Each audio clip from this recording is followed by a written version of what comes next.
ഒരു വീടിന്റെ അടുക്കളയിലും സിറ്റ് ഔട്ടിലും ഒക്കെ ആയിട്ട് കുറെ കുട്ടി കുട്ടി പശുക്കൾ ഇങ്ങനെ ഓടി നടക്കുന്ന ഒരു വീഡിയോ കഴിഞ്ഞ ദിവസം സോഷ്യൽ മീഡിയയിൽ വൈറലായിട്ടുണ്ടായിരുന്നു. നമ്മളിപ്പോൾ ആ വീട്ടിലാണ് ഉള്ളത്. അപ്പോൾ നമുക്കിന്ന് കുറച്ച് പൊങ്ങന്നൂർ പശുവിന്റെ വിശേഷങ്ങൾ അറിയാം. അങ്കിളെ പേര്? രാജു സി ഗോപാൽ. അജിത. കഴിഞ്ഞ ദിവസം സോഷ്യൽ മീഡിയയിൽ ഇങ്ങനെ വൈറലായിട്ട് പോകുന്നുണ്ടായിരുന്നു ഈ വീട്ടിലെ ഒരു വീഡിയോ. പശുക്കള് ഇങ്ങനെ കറങ്ങി അടിച്ച് നടക്കുകയാണ് വീടിന്റെ അകത്തൊക്കെ. സാധാരണ നമ്മൾ അങ്ങനെ കണ്ടിട്ടേ ഇല്ല. പശുക്കളെ തൊഴുത്തിൽ മാത്രം പരിപാലിച്ച് പോരുന്നതാണ് നമ്മൾ കണ്ടിട്ടുള്ളത്. പക്ഷെ അതിൽ നിന്നും വളരെ വ്യത്യസ്തമായിട്ട് ഈ അടുക്കളയിലും സിറ്റ് ഔട്ടിലും ഒക്കെ ഇങ്ങനെ കറങ്ങി നടക്കുന്ന കുറെ വീഡിയോസ്. അപ്പൊ അതെന്താ അങ്ങനെ നിങ്ങളെ പശുക്കൾ അങ്ങനെ വളർത്തുന്നത്? ഇത് പൊങ്ങന്നൂർ വിഭാഗത്തിലുള്ള പശുക്കളായതുകൊണ്ടാണ്. ജനറ്റിക് സ്വഭാവമാണ് അത്. ഈ ആന്ധ്രാപ്രദേശിലെ പശു, ആന്ധ്രാപ്രദേശിലെ പൊങ്കന്നൂർ എന്ന് പറയുന്ന സ്ഥലത്ത് ഉരുത്തിരിഞ്ഞു വന്ന ഒരു കന്നുകാലി ഇനമാണ്. നമ്മുടെ ഏഷ്യയിലെ തന്നെ ഏറ്റവും ചെറിയ ഒരു കന്നുകാലി ഇനമാണ്. അവിടെ അവർ വളരെ പെറ്റായിട്ടെന്ന് പറഞ്ഞാൽ പരിക്കകത്ത് കടക്കയിലും ഒക്കെ കയറി. അതുകൊണ്ട് അതിന്റെ ഒരു ജനറ്റിക് സ്വഭാവമാണ്.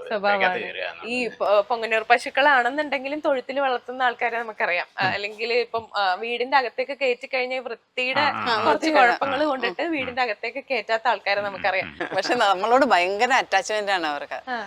ശരിക്കും നല്ല നല്ല സ്നേഹം. ഇപ്പൊ ഈ മക്കൾക്കുള്ള സ്നേഹം പോലെ തന്നെ ഇവർക്കും അങ്ങനെ തന്നെയാ. ഇപ്പൊ അവധിക്കാലത്താണ് ഈ മക്കൾ ഇവിടെ വന്നത്. പക്ഷെ അല്ലെങ്കിൽ ഞങ്ങളുടെ മക്കൾ ഇവരാ. അത്ര ഇങ്ങനെ നമ്മളോട് ഭയങ്കര അറ്റാച്ച്മെന്റ്. നമ്മൾ ഇത്തിരി നമുക്ക് എന്തെങ്കിലും ഒരു മാനസികമായിട്ട് ഒരു ഡൗൺ ആയിട്ടിരിക്കുന്ന സമയത്ത് ഈ കുഞ്ഞുങ്ങളുടെ അടുത്ത് വന്നാലുണ്ടല്ലോ നമ്മുടെ ആ ഒരു ഫീലേ മാറിപ്പോവും. അത് വലിയൊരു കാര്യം തന്നെയാ. കാരണം എന്താന്ന് വെച്ചാൽ നമ്മളിപ്പം സാധാരണ നാടൻ പശുക്കളെ വളർത്തുന്ന പോലെ അല്ല പൊങ്ങന്നൂർ പശുക്കളെ വളർത്തുന്നത് എന്നുള്ളതാണ്. അപ്പൊ അവർക്ക് കുറച്ചുകൂടി അറ്റാച്ച്മെന്റ് കൂടുതലായതുകൊണ്ടാണ് ഇങ്ങനെ ഇങ്ങനെ കറങ്ങിയടിച്ച് നടക്കുന്നതൊക്കെ. മെയിന്റനൻസ് കുറവാണ്. മെയിന്റനൻസ് തീരെ. പിന്നെ പേര് വിളിച്ചാൽ എല്ലാവർക്കും പേരുണ്ട്. പേര് വിളിച്ചാൽ എവിടെയാണെങ്കിലും ഓടി വരും. അതുകൊണ്ട് അങ്ങനെ കെട്ടിയിട്ടില്ലേലും ഒന്നും കുഴപ്പമില്ല. കുറച്ചുകൂടി ഫ്രണ്ട്ലി ആണ്. മറ്റേ നേരെ മറിച്ച് ഇവിടെ ഞങ്ങൾക്ക് വേറെ വെച്ചൂരുണ്ട്, കാസർഗോഡ് ഉള്ളനുണ്ട്, കാസർഗോഡൻ കപിലയുണ്ട്. അതിനൊന്നും ഇത്രയും ഒരു നമ്മളോടൊരു അറ്റാച്ച്മെന്റ് ഇല്ല. അതൊക്കെ കുറച്ച് അഗ്രസീവാ. പ്രത്യേകിച്ച് നിങ്ങളെ പോലെ പരിചയമില്ലാത്ത ആരെങ്കിലും വന്നാൽ അവരന്നേരെ പിൻവലിയും. ഇത് പക്ഷെ ആര് വന്നാലും അതെ, ഭയങ്കര ഫ്രണ്ട്ലി ആവുന്നുണ്ട്. നമ്മളിപ്പോ വന്നപ്പോഴാണെന്നുണ്ടെങ്കിലും ബാക്കിയുള്ളവർ ആന്റി അത് കാണിച്ചും തന്നു. ബാക്കിയുള്ള പശുക്കൾ ഇങ്ങനെ ബാക്കിലേക്ക് മാറുന്നുണ്ട് പേടിച്ചിട്ട്. സാധാരണ അവരിങ്ങനെ ഭയങ്കര ബുദ്ധിമുട്ട് കാണിക്കാറുണ്ട്. പക്ഷെ ഇവരെന്ന് പറഞ്ഞാൽ ഭയങ്കര ഫ്രണ്ട്ലി ആയിട്ട് ഒരു കുഴപ്പമില്ലാതെ പെരുമാറുന്നുണ്ടായിരുന്നു. ഇത് എങ്ങനെ ഈ പൊങ്ങന്നൂർ പശുക്കളെ കൊണ്ടുവരാന്നുള്ള രീതിയിലേക്ക്, അല്ലെങ്കിൽ പൊങ്ങന്നൂർ പശുക്കളെ വളർത്താന്നുള്ള രീതിയിലേക്ക് എത്തിയത്? അത് ഞങ്ങൾക്കൊരു വൈറ്റ് വെച്ച് ഞങ്ങൾക്ക് ആദ്യം ഒരു കാസർഗോഡ് കുള്ളനായിരുന്നു, ഡാർഫായിരുന്നു ഉണ്ടായിരുന്നത്. അപ്പോൾ അതിനൊരു വെച്ചൂര് ആർട്ടിഫിഷ്യൽ ഇൻസിമിനേഷൻ വഴി ഒരു വെച്ചൂര് കുത്തി വെച്ചപ്പം ഒരു പ്രാവശ്യം ഒരു വൈറ്റ് വെച്ചൂരുണ്ടായി. അപ്പം ഞങ്ങൾ വിചാരിച്ചു വെറ്റനറി ഡിപ്പാർട്ട്മെന്റിൽ മൃഗാശുപത്രിയിൽ നിന്ന് അവർക്ക് വല്ല മാറിപ്പോയതായിരിക്കുമെന്ന് ഞങ്ങൾ വിചാരിച്ചു. അപ്പൊ അങ്ങനെ അത് ഇച്ചിരി വലുതായപ്പോഴാണ് ഈ തൊടുപുഴയിൽ നിന്നൊരു വെറ്റനറി ഡോക്ടർ ഇവിടെ വന്നു പശുവിന്റെ എന്തോ ഒരു അത്യാവശ്യത്തിന് വേണ്ടി. അപ്പൊ ഈ ഡോക്ടർ ഇതിനെ കണ്ടപ്പോൾ ഡോക്ടർ പറഞ്ഞു, നിങ്ങൾ വളരെ ലക്കിയാ. അതിന്റെ കാരണം വെച്ചാൽ ഒരു 1% അങ്ങനെ ഈ വൈറ്റ് വെച്ചൂരുണ്ടാവും. ഇതിനെ ഒരു കാരണവശാലും കൊടുക്കരുതെന്ന് പറഞ്ഞാൽ. കണ്ടാലും നല്ല ക്യൂട്ടാണ്. ഇവിടെ നിൽക്കുന്നതല്ല ഈ കറവയുള്ളതും, അപ്പുറയുള്ളത് കറവയില്ലാത്ത ഭാഗത്താണ് അത് നിൽക്കുന്നത്. അതുകൊണ്ട് അതിനെപ്പം ഈ കൂടെ കാണാത്തത്. അപ്പൊ ആ വൈറ്റ് വെച്ചൂര് വലുതായപ്പം ഇവിടെ ഈ വെറ്റനറി ഡിപ്പാർട്ട്മെന്റിൽ നിന്ന് തന്നെ റിട്ടയർ ചെയ്ത ഒരു വേണുഗോപാൽ സാറ്, അദ്ദേഹമാണ് പറഞ്ഞത് ഇങ്ങനെ ഒരു ഇനമുണ്ട്. അന്നാണ് നമ്മൾ ആദ്യം കേൾക്കുന്നത്. ഈ പൊങ്കന്നൂർ എന്ന് പറയുന്ന ഒരു ഇനമുണ്ട്. അതിന് ഈ വൈറ്റ് വെച്ചൂരിനോട് ഭയങ്കര സാമ്യമുള്ളതാണ്. അദ്ദേഹം തമിഴ്നാട് വഴി എങ്ങാണ്ട് ഇതിന്റെ ഒരു സെമൻ കൊണ്ടുവന്ന് ഇതിനെ ഇൻസെമിനേറ്റ് ചെയ്താൽ ഈ പൊങ്കന്നൂരിനോട് 80% എങ്കിലും സാമ്യമുള്ള കുഞ്ഞുണ്ടാകും എന്ന് പറയാം. അങ്ങനെയാണ് നമ്മളിത് ആദ്യം കേൾക്കുന്നതും. അപ്പോൾ സാർ അങ്ങനെ പറഞ്ഞപ്പോൾ സാറുമായിട്ട് നല്ല പരിചയമുള്ള ആയിരുന്നുകൊണ്ട് സാറിനോട് അങ്ങനെ കൊണ്ടുവരാൻ പറഞ്ഞ് അങ്ങനെ ഇൻസെമിനേറ്റ് ചെയ്താണ് ഈ നമുക്ക് പരിചയപ്പെടാൻ ഇടവന്നത്. ഇപ്പൊ ആന്റി ഇവ സംസാരിച്ചപ്പോഴത്തേനും പറഞ്ഞിട്ടുണ്ടായിരുന്നു, ഇവരില്ലാത്ത സമയത്ത് ഞങ്ങൾക്ക് ഇവരാണ് മക്കള് എന്നുള്ളത്. അപ്പൊ ഈ പശുക്കളെ വളർത്താൻ തുടങ്ങിയത് രണ്ടുപേരും കൂടെ എന്താ പറയാ, ജോലിയൊക്കെ കഴിഞ്ഞു കഴിഞ്ഞിട്ട് കുറച്ച് ഒഴിവ് സമയങ്ങളൊക്കെ ഇരിക്കുമ്പോ നോക്കാനും പരിപാടികൾ അതിനു വേണ്ടിയിട്ടാണ്. പിന്നെ നമുക്ക് കൃഷിക്ക് ആവശ്യത്തിനുള്ള ചാണകം കിട്ടണം. അങ്ങനെയായിരുന്നു ആദ്യം തുടങ്ങുന്നത്. നമ്മൾ തുടങ്ങിയത് എങ്ങനെയാണെന്ന് ചോദിച്ചാൽ, ആദ്യം ഞങ്ങള് പെൻഷൻ ആയി കഴിഞ്ഞപ്പം ഞങ്ങൾക്ക് സാധാരണ പെൻഷൻ ആയി കഴിയുമ്പോൾ ഇനി എന്നാ ചെയ്യേണ്ടതെന്ന് ആൾക്കാർക്കൊരു സ്വാഭാവികതയുണ്ട്.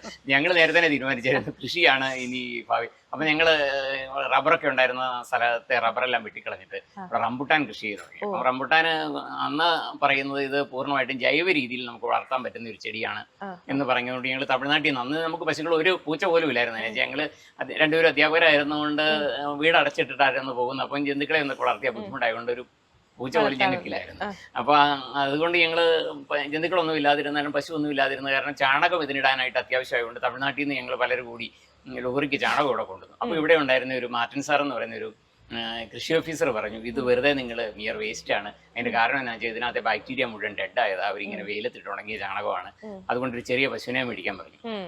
അദ്ദേഹം അങ്ങ് നിർബന്ധിച്ചത് കാരണമാണ് ഞങ്ങൾ ഒരു ചെറിയ പശുവിനെ മേടിക്കാനായിട്ട് ഇങ്ങനെ അന്വേഷിച്ച് നടന്നപ്പം അന്ന് വെച്ചൂരിന്, അതായത് 2013 ഞങ്ങൾ ഞാൻ പെൻഷനാകുന്നത്, 2013 വൈഫ് പെൻഷനാണ്. ആ കാലഘട്ടത്തിൽ ഈ വെച്ചൂരിനെ അന്വേഷിച്ചപ്പോൾ 1 ലക്ഷം രൂപയൊക്കെ അത് കിട്ടാൻ ബുദ്ധിമുട്ടായിരുന്നുകൊണ്ടാണ് അത്ര ഭയങ്കര ഒരു വില അന്നുണ്ടായിരുന്നത്. ഇല്ല, അന്വേഷിച്ച നമ്മള് എത്രയിടത്ത് അന്വേഷിച്ചാലും ഇല്ല, സാധനം ഇല്ല. പക്ഷെ അതിന്റെ പാലിനൊക്കെ ഒരുപാട് ഗുണമുണ്ട്. പാലിനുണ്ട്, ചാണകത്തിനും ചാണകത്തിന് ഗുണമുള്ളതുകൊണ്ടാണ് അതിനെ അന്വേഷിച്ച് നടന്നത് കേട്ടോ. അത് കഴിഞ്ഞ് ഞങ്ങള് അതിനെ കിട്ടാണ്ട് വന്നപ്പോഴത്തേക്കും വെച്ചൂരെന്നുള്ള മോഹം ഉപേക്ഷിച്ചിട്ട് ഒരു കാസർഗോഡൻ ഡാർഫ്, അതാണ് കുറച്ചുകൂടെ വില കുറച്ച് കിട്ടുമല്ലോ എന്ന് വിചാരിച്ച് ഒരു 40,000 രൂപ കൊടുത്ത് ഒരു കാസർഗോഡൻ ഡാർഫിനെ മേടിച്ചുകൊണ്ട് വന്നു. അത് ഞങ്ങളുമായിട്ട് വളരെ ഇണങ്ങിയത് കാരണം അതിനെ നമുക്ക് പിന്നെ ഒരിക്കലും കൊടുക്കാൻ തോന്നില്ല. ഇപ്പം പ്രായമായെങ്കിലും അത് ഇപ്പോഴും ഈ തൊഴുത്തിലുണ്ട്. അതിനെങ്ങനെ നമ്മൾ ആർട്ടിഫിഷ്യൽ ഇൻസെമിനേഷൻ വഴി വെച്ചൂരൊക്കെ കുത്തിവെച്ച് അതിന്റെ തലമുറയായിട്ടാണ് ഇപ്പോൾ ഒരു 10-13 എണ്ണം ഉണ്ട്. ചാണകത്തിന്റെ പ്രത്യേകത എന്നാണെന്ന് ചോദിച്ചാൽ, സാധാരണഗതിയിൽ നമ്മൾ ചാണകം പുറത്തുനിന്ന് മേടിക്കുവാണെങ്കിൽ അത് വെയിലത്തിട്ടുണങ്ങിയ ചാണകമായിരിക്കും. അത് തന്നെയല്ല, ഈ ഹൈബ്രിഡ് പശുക്കളുടെ ചാണകമായിരിക്കും നമുക്ക് മേടിക്കാൻ കിട്ടുള്ളൂ. ഇങ്ങനെയുള്ള പശുക്കൾ വളരെ റെയറാണ്. അപ്പോൾ ഈ പശുക്കളുടെ 100 ഗ്രാം ചാണകത്തിനകത്ത് 300 മുതൽ 500 കോടി ഈ റൈസോ ബാക്ടീരിയകൾ എന്ന് പറഞ്ഞാൽ ചെടിക്ക് ശരിക്കും വളങ്ങൾ വലിച്ചെടുക്കണമെന്നുണ്ടെങ്കിൽ ചെടിയുടെ വേരുമായിട്ട് ബന്ധപ്പെട്ട് വളരെ പ്രയോജനകാരികളായ കുറച്ച് ബാക്ടീരിയകൾ, റൈസോ ബാക്ടീരിയകൾ എന്ന് പറയും. അങ്ങനെ റൈസോ ബാക്ടീരിയകൾ ഇതായിട്ട് അസോസിയേറ്റ് ചെയ്ത് വേണം. ആ പ്രയോജനകാരികളായ ബാക്ടീരിയകൾ ഇതിന്റെ ചാണകത്തിനകത്ത് 300 മുതൽ 500 കോടി വരെ ബാക്ടീരിയകളുണ്ട്. ഹൈബ്രിഡ് പശുക്കൾക്കാണെങ്കിൽ അത് 70 ലക്ഷം 80 ലക്ഷം അങ്ങനെയുണ്ട്. അപ്പൊ അത്രമാത്രം വ്യത്യാസമുണ്ട്. അതുകൊണ്ടാണ് ചാണകവും ഇതിന്റെ മൂത്രവും ഞങ്ങൾ പ്രധാനമായിട്ടും നമ്മുടെ ഈ റംബുട്ടാനൊക്കെ അതിന്റെ ഇനിഷ്യൽ സ്റ്റേജിൽ ഈ ജൈവ രീതി തന്നെ വളർത്തുമ്പം ഇതിന്റെ ചാണകം ഉപയോഗിച്ച് അതിന്റെ മൂത്രം ഉപയോഗിച്ച് ജീവാമൃതം ഉണ്ടാക്കി ഒഴിക്കുവാണെങ്കിൽ നമ്മൾ നോക്കി നിൽക്കുമ്പോഴത്തേക്ക് ചെടികൾ രാസവളം ഇടുന്നേക്കാളും ഒക്കെ നല്ല ഭംഗിയായിട്ട് വളരും. 3-ാം ദിവസം ചെടിയുടെ വ്യത്യാസം നമുക്ക് കണ്ടാൽ മനസ്സിലാവും. അത്ര വ്യത്യാസം വരും ജീവാമൃതം ഉണ്ടാക്കി ഒഴിച്ചു കഴിഞ്ഞാൽ. ഈ ഭാവിയിൽ ഇപ്പം പലയിടത്തും ഇപ്പം ഈ കഴിഞ്ഞ ദിവസമൊക്കെ പല കൃഷി മാസികയിലും കണ്ടായിരുന്നു ഇതിൻ്റെ ചാണകം ഒക്കെ 100 രൂപ കിലോയ്ക്ക്, 50 രൂപയ്ക്കും 100 രൂപയ്ക്കും ഇടയ്ക്ക് അത് മെഷീൻ ഉപയോഗിച്ച് ഉണങ്ങി പൊടിച്ച് പാക്ക് ചെയ്ത് അങ്ങനെ മാർക്കറ്റ് ചെയ്യുന്നുണ്ട്. നമുക്കിപ്പം കൃഷി ഇച്ചിരി വ്യാപകമായിട്ടുള്ളത് കൊണ്ട് ഞങ്ങൾ പുറത്ത് കൊടുക്കുന്നില്ലെന്ന് മാത്രമേ ഉള്ളൂ. ഞങ്ങൾ പ്രധാനമായിട്ടും ചെയ്യുന്നില്ലെന്ന് വെച്ചാൽ ഞങ്ങൾ പെൻഷനായി പിന്നെ ഞങ്ങളിവിടെ LPG ഗ്യാസ് മേടിച്ചിട്ടേ ഇല്ല. ഇതിൻ്റെ തന്നെ ബയോഗ്യാസ് ഉണ്ടാക്കിയ ബയോഗ്യാസും കൊണ്ടാണ് മൊത്തം പാചകവും എല്ലാ കാര്യങ്ങളും വീട്ടിൽ ചെയ്യുന്നത്. കുറേ മിച്ചം വരുന്നത് ഞങ്ങൾ വൈകുന്നേരം കുറച്ച് ചൂടുവെള്ളത്തിലൊന്നും കുളിക്കുന്ന ശീലം ഇല്ലെങ്കിൽ പോലും കുറച്ച് വെള്ളം ഉണ്ടാക്കി ഈ ഗ്യാസ് കുറേ നേരം അതിനകത്ത് നിന്നാൽ സ്റ്റോർ ചെയ്യാൻ പറ്റിയല്ല.